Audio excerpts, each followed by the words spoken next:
Hello guys, listen, I've had the Tesla Model S now for over 12 months. It's just hit 70,000 miles. I've done it personally about 40,000 myself. And I thought it'd be a nice little update. A lot of people ask me, what's it like living with a Tesla Model S? Is it worth it? Do you want to go back to a diesel? And stuff like that. So I just wanted to do a little video for it. It's at the milestone of 70,000 miles. So I've done 40,000 miles. So I thought it'd be a good time for me to be able to update you all on what it's really like. And myself personally, as you know, I've got a diesel minibus. And I can't stand it, guys. Going from an electric car to a diesel minibus. Oh, it's hard. And I promise you, people who are watching this now are in, obviously hybrids are boss, aren't they? But like diesels, hybrids, cars. And once they've experienced full electric, it is game changing, honestly. And it's hard to go back. Prime example, right? This is going to be in the video anyway, but my Tesla broke. And I got a higher Tesla Model 3 from Tesla themselves. And I couldn't work in it because it's not licensed. So my wife nicked it for a couple of days on the insurance and that. And she gave it back to Tesla. And then 3 days later, bought herself a second-hand Model 3. Now, that just proves, by the way, she hated Teslas. She hated the thought of being electric. She didn't like the minimalistic of it. She had it for 3 days, going to work, everything else. And when I got one, loves it to bits. So there's a few things I want to point out. For one, the second-hand market, guys, on the Teslas now and electric cars. If you're going to actually get one, I would get one now while they're in a really big lull, in a slump. My wife's 2009 Tesla Model 3 with 50,000 miles on the clock was only 16 grand. On paper, that's cheap. That's a lot of car for the price. I think the batteries are worth 10 or 11. It's just crazy that, you know what I mean? It is cheap. Very cheap second-hand market. Now, on to the Tesla Model S. Yes, I'm going to hit you with a couple of the negatives and obviously how much it cost me to repair. And I've had a few faults that it could have been disastrous. So with the Tesla Model S, first fault I had was the yellowing around the screen. A couple of months after owning it, I started noticing it. And it's a common fault, and it's just the glue discolouring in the sun. Took it to Tesla, I think it cost 50 quid. They put on a UV lamp, and they cleared it right up.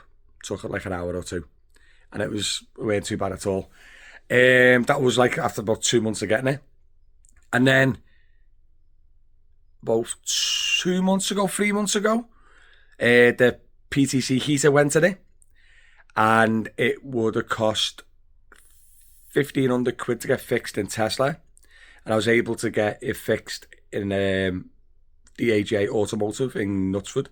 They fixed it for me for about £1,000, and that was using the official Tesla part ordered from Tesla.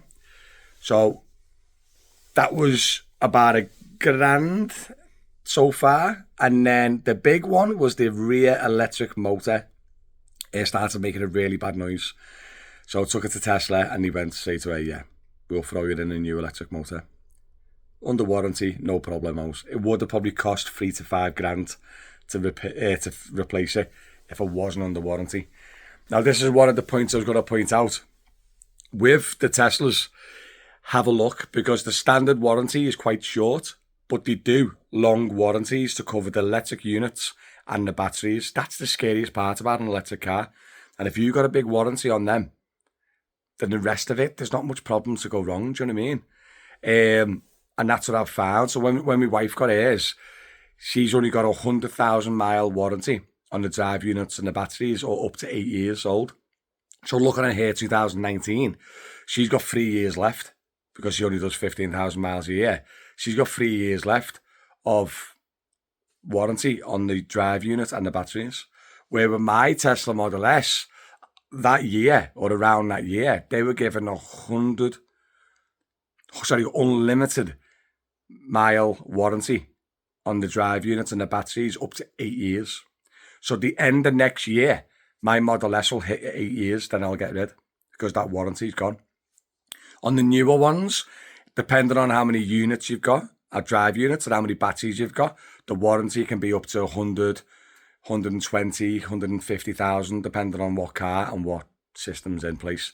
But for 8 years. So they're still giving big warranties out to cover the drive units and the batteries. So if you got a big warranty on that, it's very minimalistic to go wrong other than that, you know what I mean? My heater did go. But I've had no service and charges over the last 12 months, no tax, no DPF problems, no clutch, no gearbox, no brakes, because the car's regenerative braking and slows the car down. You don't use your brakes. You actually got to sometimes go and get your brakes cleaned because they don't get used. And just tyres. That's a point I want to make as well. I had 2 tyres fitted, but what I didn't know, they weren't EV tyres already on my car. So I got non-EV tyres fitted again. I've had no problems or nothing like that. But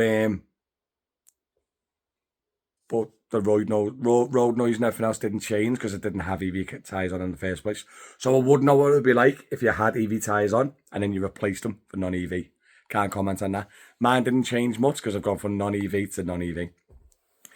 Now, general of the car, right? The build quality is a well-known fact of being a bit meh. Like sometimes if a passenger slams my door, the inner door card comes off an inch and you got to whack it back on. True story. The interior is very creaky and a bit, you know what I mean? It's super soft and it feels very luxurious. So when my customers get in, they absolutely love it. Dead comfortable, looks really nice. But you know, when you're living with it, you get those little creaks, those little grinds. That's the interior. Is a bit of a negative. And like I said, I've had a few errors and a few big problems and repairs, but the positives outweigh that. Even now, after having those problems, I still probably might even swap this next year for another one, for another Model S. And it's purely because I'm saving a fortune, guys. Honestly, 1,000 mile, it cost me 20 quid with my home charge on my night tariff. £20 for 1,000 mile. Do you know what I mean? Compare that to your diesel car, and that's paying for the finance, that's paying for the electric car. So it kind of pays for itself in that sense. Do you know what I mean? I was paying £1,000 a month on an old Skoda diesel, which was diesel, finance and insurance. I'm paying £1,000 a month now on my Tesla, but it's finance, insurance and lucky. Do you know what I mean? But the driving of it is like 100 times better. Do you know what I mean, guys? So yeah, I just wanted to give you a little update of like, I've had it now 40,000 miles. I've had those 2. First problem weren't really a problem. It was an inconvenience. But the PTC heater was a problem. And obviously the electric motor was fixed under warranty. And that's all I've had in 40,000 miles. In my opinion, I think it's done really well. The only thing it did struggle with is finding a garage that actually touches them outside the Tesla, which was a bit of a struggle. And also the rapid charging is expensive, but only outside the Tesla superchargers. And also, the only time I've had a problem where I was waiting for a charger or it was broke or when it turned up, it weren't working, a bit of stress, was when there was no Tesla superchargers around. The non-Tesla superchargers has problems even now. But the Tesla superchargers are really good. I haven't had a problem with them. Plug them in, charge your account, drive away. Super fast. Do you know what I mean? So yeah, that's just my little update really of the car and how I've found it over the last 14 months. I'm up and down the motorway. Yeah, the range, no problem. The range, like I said, 95% of my driving's all home charge. And when I usually do use a rapid charge, I aim for the Tesla ones because, like I said, I went on a holiday, little weekend away, North Wales, and I had to rely on a BP charger, and I had to go to 3 chargers to find a working one. And even then, it charged me nearly 25p per mile. Worked out to like 85p per kilowatt. Very expensive, guys. But yeah, if you got a home charger, and you can charge your home on your night tariff, yeah, I highly recommend going electric. Probably Tesla. I'm going to do another video. So do us a favour, make sure you follow and subscribe on how Tesla versus non-Tesla electric cars compare, because there is some pros and cons of both sides. But listen, guys, I hope you enjoyed the video. I hope you give a little insight of what it's like owning an electric car, and obviously if you're going to buy a second-hand Tesla or an EV car, I think they are amazing. And yeah, thanks for watching. Make sure you subscribe and all that jazz. Follow me, subscribe to me. And any questions, comment below, and I'll try and help you as much as possible. I'm going to chill now. I've got another airport running in an hour. I'm going to have my tea, my dinner, and I'm going to scoot. So see you soon, guys. Thanks for watching.